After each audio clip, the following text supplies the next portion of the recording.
Hello, everybody. It's my great pleasure to be here, at least virtually. I'm sorry for not being present in reality. So my name is Alexander Chervov, and I'll present work ProtBoost. It is a software package to predict protein functions, which is based if you can speak up a little bit more, then that would be better. Okay. Okay. Sorry. Yeah, no problem. Okay, so I'll speak about ProtBoost. This is new software to predict protein functions based on the novel machine learning methods such as ProtBoost, graph neural networks, and protein language models. Our solution achieved the top 2 position at the CAFE5 challenge. And this is a joint work with Anton Vakhrushev, Sergey Fironov, and Loredana Martinghetti. You can find more details in our write-up on Kaggle or in our GitHub, and our paper will appear quite soon, maybe several weeks. So the plan of the talk is the following. First, I'll remind you some background, then I'll give the model architecture overview, and then I'll go into details of each of our new innovative approaches. So here is our team. The name of the team is U900. This is the name of the department in the Curie Institute where I am and my colleagues are working. Actually, we have both background in bioinformatics and machine learning. However, our more focus on machine learning, and our team leader, Anton Vakhrushev, is a principal developer of the new gradient boosting algorithm called ProtBoost, which is able to successfully predict thousands of targets simultaneously. And this is one of the key components of our solution. So let me give a brief reminder of the task. It was discussed already in the previous talk, so I will not go into details. So the input is the protein sequence, and the output, we need to predict gene ontology labels. For us, it is important that there are more than 40,000 different labels. These are the binary variables, 0 or 1, which we need to predict for each protein sequence. And another important thing is that they are organized in the graph, in the ontology, directed acyclic graph. So there are 2 points that our targets is very huge number, binary variables, and they are organized in the graph. So please remember it. Now let me switch to the model architecture overview. So basically it consists of the 4 main blocks. The first is the feature engineering, which is made with the help of the protein language models. PROT-T5 protein language model from the Burkhard Rost lab was the most useful for us. We use it as a converter from the sequence to a numeric vector called embedding. On the next step, we take these numeric vectors, embeddings, and develop our own machine learning models which predict our targets, gene ontology labels. The most powerful our model is ProtBoost, developed by our team leader Anton Vakhrushev, which is a new gradient boosting, able to predict thousands of targets simultaneously. And we use also some other models, logistic regression, neural network. At the next step, we need to ensemble the predictions of the different models. And here we use another innovative technique, which is the graph neural network. We combine the predictions of the machine learning models obtained on the previous step with the help of the graph neural networks. Actually, it combines predictions of the models and also aggregates the information around the different nodes of the gene ontology. And so it gives a significant boost in performance. So the principal innovations in our works are the following. This ProtBoost, a new gradient boosting, graph neural network for stacking or ensembling, and another trick which we used we call it conditional probability modeling. This trick is used at the second step.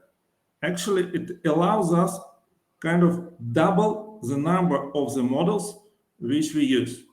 It allows us to take one model, for example, ProtBoost, and to create an alternative model such that the ensembling or combination will give a significant boost in the performance. I'll explain the details later, but this is a principal scheme. Now, let me go into the details. So, about the features. As I already said, we have used as the main features, the protein language models. This is a new technique, which, for example, was not available at CAFA4. And I think it was very interesting to everybody to see how successful this new technique can be on such a complicated challenge like CAFA. Our conclusion is quite optimistic. We think this technique is quite successful, and what we learned from the solutions by the others, almost all the participants of CAFA5 use protein language models. T5 and ESM model was the most popular. Actually, we considered many other models, but we rejected them. As an additional feature, we use also one-hot encoding for the taxon features. It was quite useful, but it was not the main thing. About the validation scheme.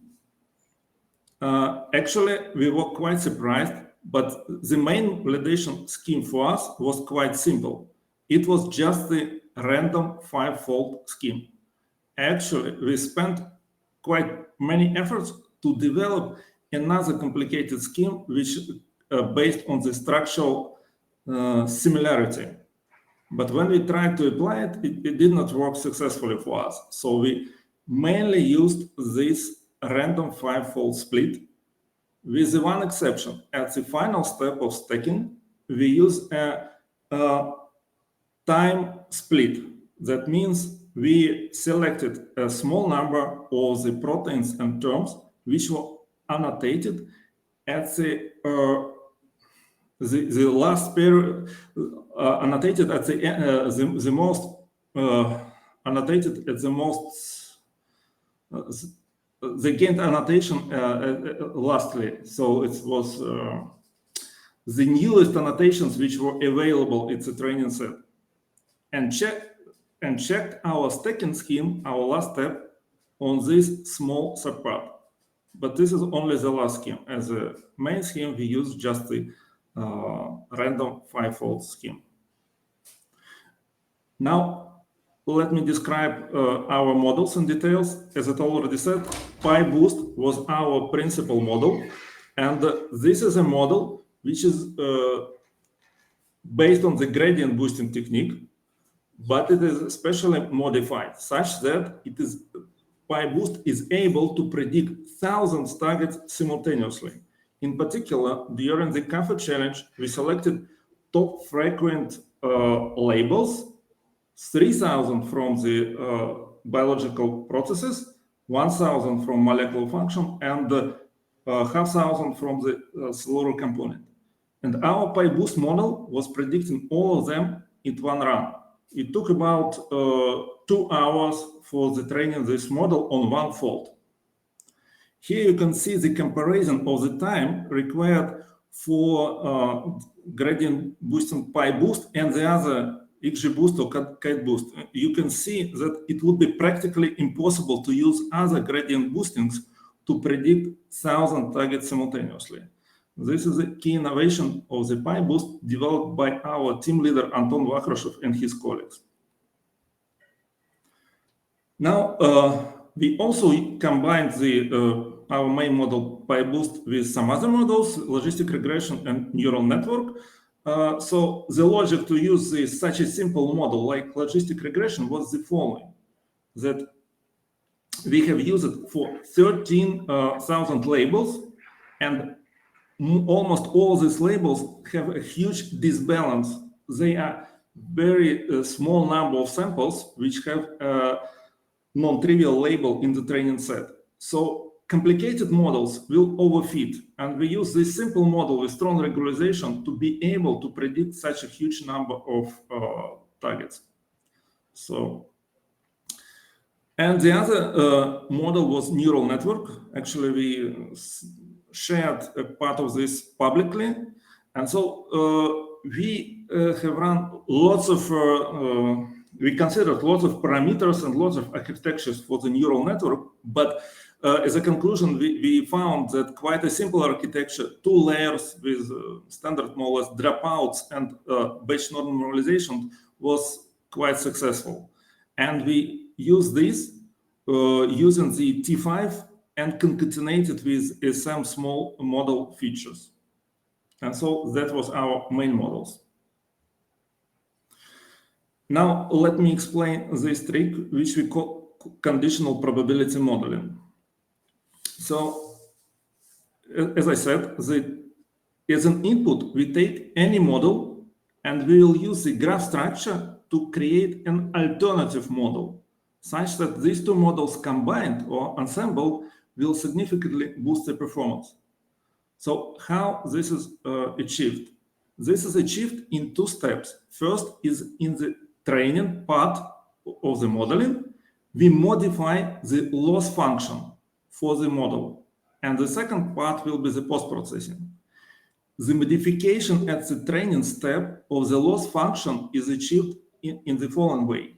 If we have some pair of the protein and label such that both parents labels are 0, we will exclude such pair from the loss function. So essentially, we compute the conditional probability for the protein and term under the condition that at least one of the parents have a label equal to 1.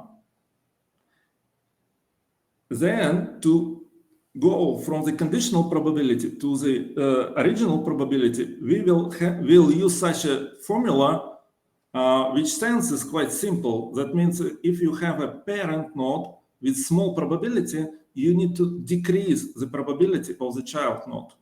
I will not go into details, but the sense of this formula is quite simple. So this conditional probability modeling approach allows us to double the number of the models. So we have 2 gradient boostings, and we now have 4 gradient boostings. We had before logistic regression, and with conditional probability modeling, we have 2 models. With neural network, we didn't have enough time to do this trick. So we have many models, and now we need to ensemble them or create one uniform model which will be more powerful. And we are doing this with the help of the graph convolutional neural network. So it will combine the 2 things. It will combine different model predictions, and it will aggregate the information from different nodes of the gene ontology. So in this picture, you can see schematically as a node of the gene ontology. Here are the predictions by the different models, and the graph neural network will aggregate all the predictions and all the and combine information from the different nodes. So here are actually the scheme of the graph neural network. There are some, the main difference with the standard convolutional graph neural networks is the following. So in the standard approach, we have labels for the graph which are fixed. And here, the labels on the graph depend on the protein. And so we need to train not a standard graph neural network, but the one which is combines the proteins and the graph. You can find more details in our write-up, GitHub, and the paper. So also one thing which I haven't mentioned at this step, that also we have used the electronic annotations available from the UniProt as one of the features for the graph neural network. So we combine here not only our model's prediction, but the electronic annotations. We use them as a kind of another feature, or another model. So here is the source where we can download these electronic annotations. And the final step is post-processing. So the post-processing is quite a light step comparing to the previous ones. So those who participated in CAFA know that one of the CAFA rules is that probability of the parent node should be greater or equal than for the child node.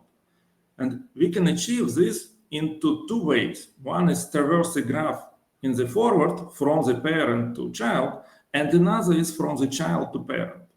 So we consider both ways with some weights, and then we average both of them.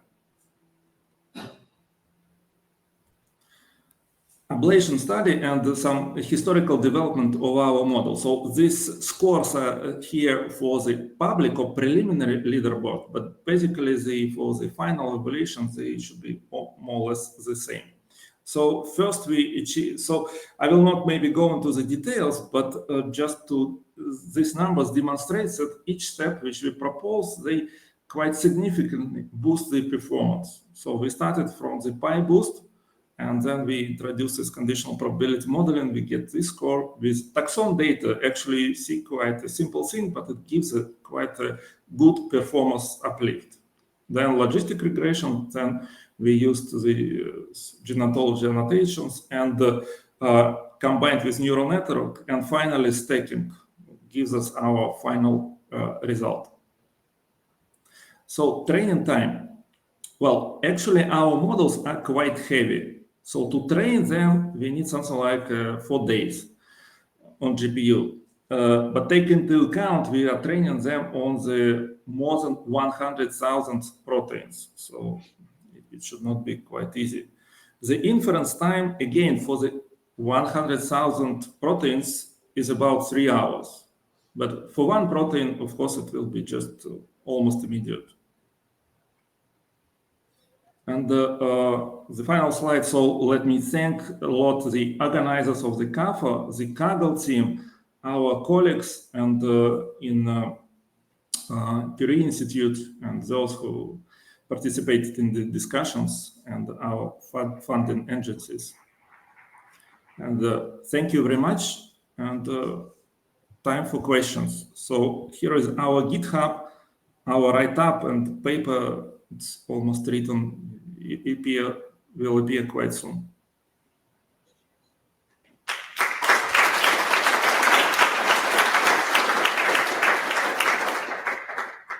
Okay, we'll start with an online question. Did your GCN model predict for MFCC and BP subautologies as a whole? That's a good question. Actually, we have used the different graph neural network for each of the subontologies. So the architecture was the same, but the actual weights which were obtained by the training were different. Thank you very much for this question. Okay, next online question. Why did you not use ANKH protein language model embeddings? We have tried them, but we tried many different models. They give worse results by themselves. And even when concatenate them with the T5 model, they did not give an uplift. So in our experiment, T5 was better in different validation schemes and public leaderboard, and almost for different models, T5 was better. But in some models, we concatenated T5 and ESM, and that gave a small improvement for the scores.